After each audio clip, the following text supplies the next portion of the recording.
Saya ucapkan selamat pagi dan shalom Bapak Ibu Saudara yang terkasih dalam Tuhan. Pagi ini kita bersyukur kepada Tuhan bahwasanya Tuhan selalu baik atas kehidupan kita. Pagi ini mari kita memuji, memuliakan nama Tuhan lebih lagi sebelum kita memulai aktivitas kita pada pagi hari ini. Dekat padamu itu rinduku,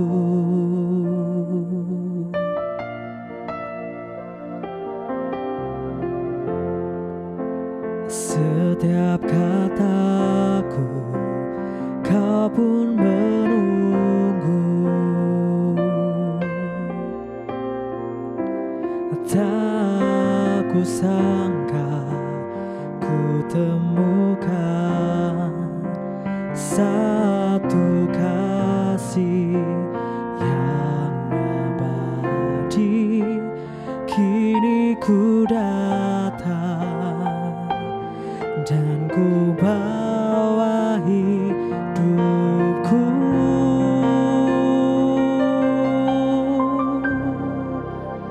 memandang wajahmu,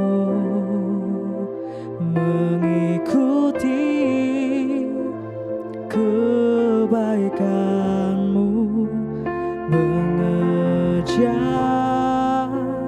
hadirmu dalam hidupku,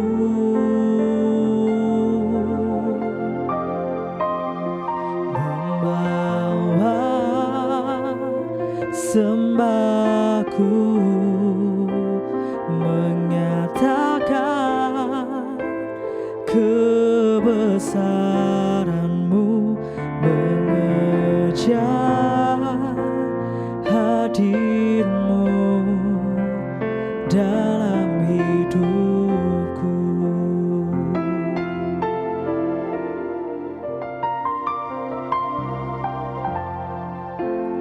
Dekat padamu itu rinduku,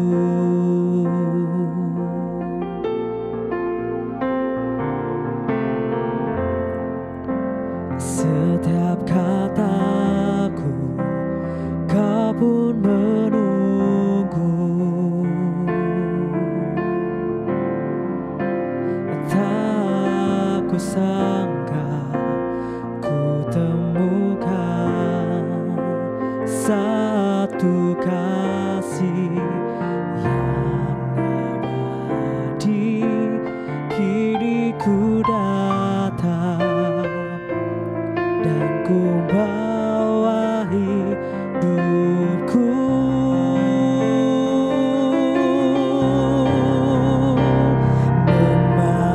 memandang wajahmu, mengikuti kebaikanmu, mengejar hadirmu dalam hidupku,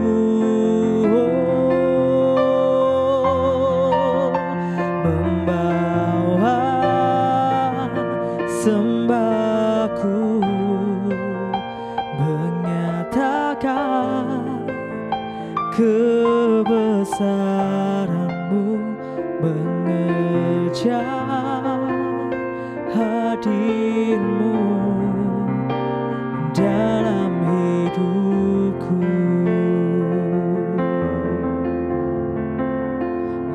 mengejar hadirmu dalam hidupku, mengejar hadirmu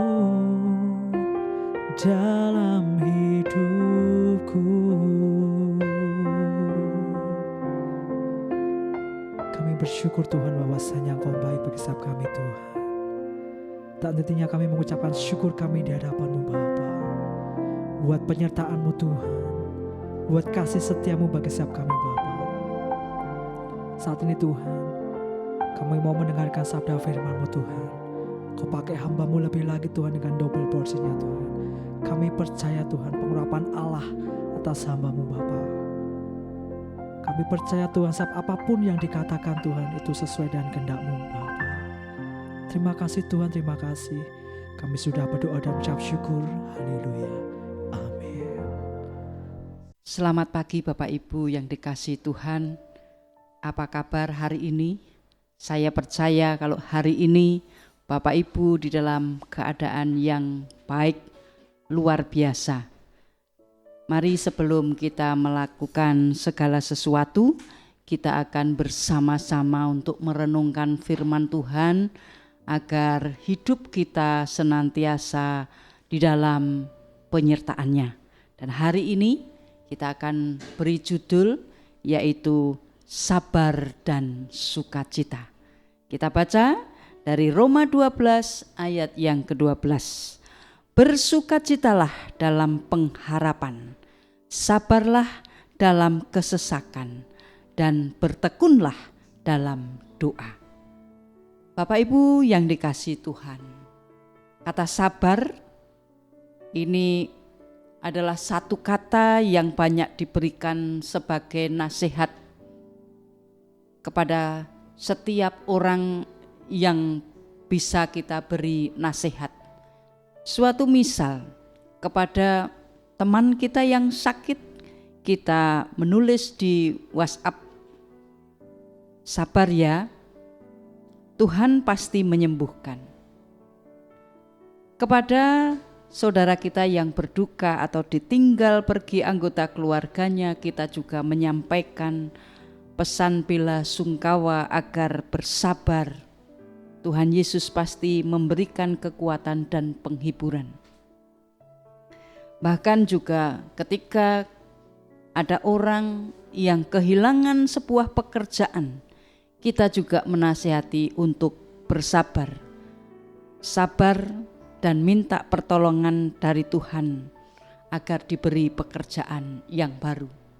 Bahkan juga kepada orang yang belum menikah, kita juga menasihati agar bersabar karena semua itu akan indah pada waktunya. Bapak Ibu dan saudara-saudara yang dikasihi Tuhan, jadi ada banyak nasihat untuk bersabar di hari-hari ini.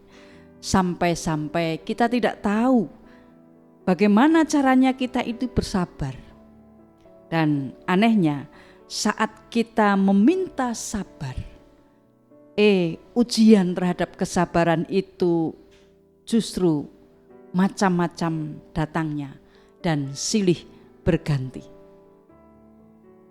Marilah di hari ini saya akan mengajak Bapak, Ibu dan saudara-saudara, bahkan diri saya sendiri ini untuk mengembangkan sebuah tindakan sebagai pendamping kata sabar, yaitu yang namanya sukacita. Mari kita nasihatkan dan kita praktekkan dari hati, jiwa, pikiran kita untuk bersukacita selain daripada sabar. Karena sukacita itu merupakan sebuah perasaan senang dan bahagia yang lebih dalam dari sebuah emosi. Bahkan sukacita itu sendiri adalah suatu keadaan. Dan keadaan itu merupakan karunia dari Roh Kudus yang memungkinkan seseorang untuk tetap bersukacita walaupun di dalam keadaan yang sulit. Ketika kita meminta sabar, maka permintaan itu bersifat reaktif. Sekali lagi saya katakan, ketika kita meminta sabar, permintaan kita itu bersifat reaktif, menunggu. Maka ketika kita merasa gagal terus, jika kita menunggu, apa yang kita tunggu? Yang kita tunggu-tunggu tidak jua datang.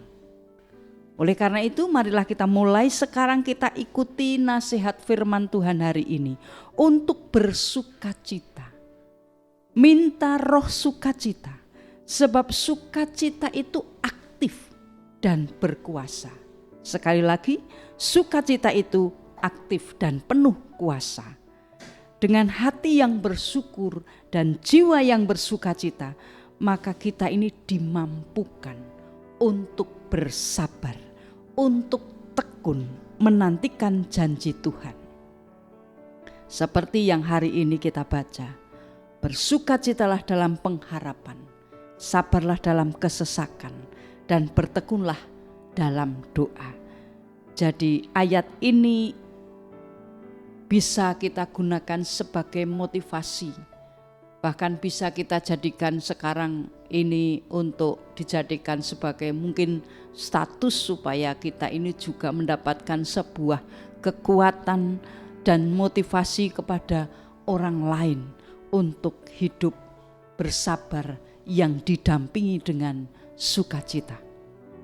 Sukacita itu mengapa harus kita dampingi di dalam kata sabar, atau mengapa kata sabar itu harus kita dampingi dengan kata sukacita? Karena sukacita itu adalah merupakan salah satu buah dari Roh Kudus. Kalau kita baca di dalam Galatia 5 ayat yang ke-22. Jadi sukacita itu merupakan sebuah indikasi hubungan yang erat dengan Tuhan. Sekali lagi, sukacita itu adalah merupakan buah dari Roh Kudus. Dan sukacita itu membuat kita ini menjadi kuat. Karena sukacita itu berasal dari Tuhan, bukan dari dunia ini. Sukacita itu datangnya dari Tuhan, bukan dari dunia ini. Di dalam Yakobus 1 ayat yang kedua dikatakan, saudara-saudaraku, anggaplah sebagai suatu kebahagiaan apabila kamu jatuh ke dalam berbagai-bagai pencobaan. Jadi sukacita ini datangnya dari Tuhan. Dan sukacita ini merupakan sebuah pilihan. Sukacita itu bukan hanya sekedar perasaan, tetapi pilihan untuk tetap bersukacita meskipun di tengah kesulitan. Bersukacitalah senantiasa. Kalau kita membaca di dalam 1 Tesalonika ayat 5 ayat 16, bersukacitalah senantiasa. Di sini dikatakan bersukacita senantiasa itu artinya secara terus menerus. Artinya mengembangkan sebuah sikap hati untuk selalu bersukacita dalam menghadapi segala kesulitan. Maka sabar itu kita dampingi dengan sebuah kata sukacita. Karena sukacita ini juga merupakan ciri dari kehidupan orang yang percaya, orang-orang Kristen. Karena sukacita ini adalah suatu panggilan untuk hidup di dalam Tuhan. Dan tentu panggilan ini kita responi untuk berada di dalam sebuah keadaan yang menyenangkan dan penuh dengan sukacita.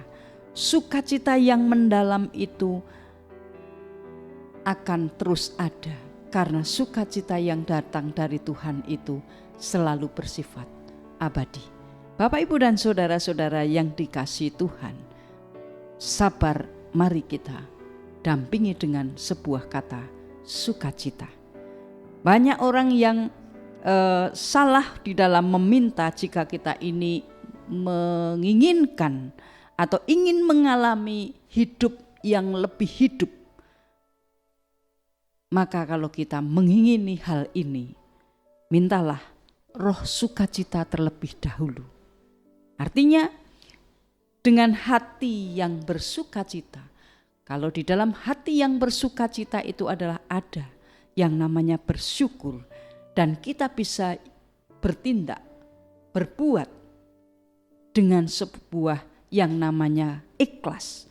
Di dalam ikhlas ini mampu untuk bersabar melepaskan sebuah beban kesesakan, dan akhirnya kita akan mendapatkan sebuah kerajinan mengerjakan bagian yang dipercayakan Tuhan kepada kita untuk tetap bertekun mengembangkan kapasitas rohani dengan hati yang ringan. Itulah yang namanya kita meminta roh sukacita. Mari kita merenungkan dari kehidupan para tokoh-tokoh Alkitab, antara lain Abraham, Yakub, Yusuf, kemudian Ayub. Mengapa mereka bisa bertahan, bisa sabar, bisa tangguh di dalam menjalani sebuah kehidupan yang berat? Itu semua karena mereka menjalani ada rasa syukur, ada roh sukacita yang ada di dalam hati mereka. Dengan demikian mereka tidak cepat yang namanya mengeluh, menggerutu, menyalahkan sebuah situasi, bahkan menyalahkan Tuhan. Itulah karena di dalam hati ada yang namanya roh sukacita. Bersukacitalah dalam pengharapan, artinya mengingatkan bahwa kita itu memiliki harapan yang besar, harapan akan keselamatan dan hidup yang kekal bersama Tuhan. Kita harus bersukacita sampai dengan harapan ini terjadi di dalam hidup kita. Walaupun kita ini mengalami sebuah kesulitan, tetap yang namanya sukacita itu harus ada. Bersukacita di dalam sebuah pengharapan. Bersabar dalam kesesakan, kesulitan, cobaan adalah merupakan bagian dari sebuah kehidupan. Dan inilah mendorong kita untuk tetap bersabar, tidak menyerah di saat menghadapi semua kesulitan dan cobaan. Bertekunlah dalam doa. Doa merupakan sarana yang penting di dalam berkomunikasi dengan Tuhan dan meminta pertolongannya. Dan inilah kita harus bangun, kita harus terus berdoa. Baik pada saat keadaan kita senang ataupun susah, di dalam keadaan apapun kita membangun sebuah hubungan komunikasi dengan Tuhan dengan setia di dalam iman.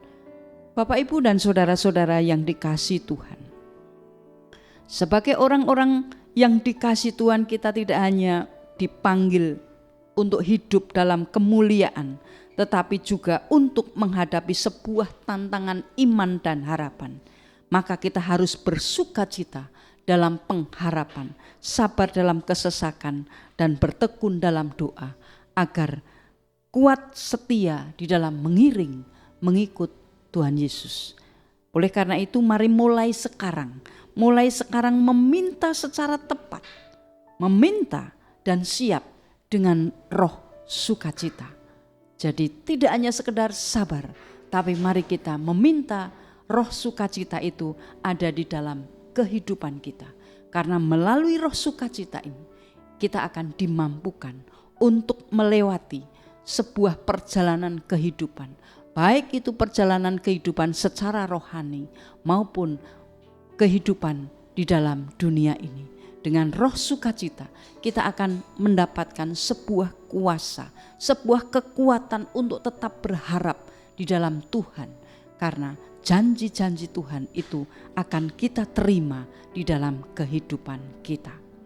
Hari ini kita diperingatkan untuk bersukacita dalam pengharapan, sabar dalam kesesakan, dan bertekun dalam doa. Oleh karena itu, apa yang harus kita lakukan? Bersukacitalah senantiasa di dalam Tuhan. Dan kalau kita bersukacita, mari hidup kita dari sabar kita tambah dengan roh sukacita. Kita bisa melewati hari ini, kita bisa melewati peristiwa-peristiwa yang boleh diizinkan Tuhan hari ini di dalam hidup kita. Karena Tuhan sudah ada dan Tuhan sudah memberikan pengharapan itu di dalam kehidupan kita. Selamat memasuki hari ini dengan roh sukacita dari Tuhan. Tuhan Yesus memberkati.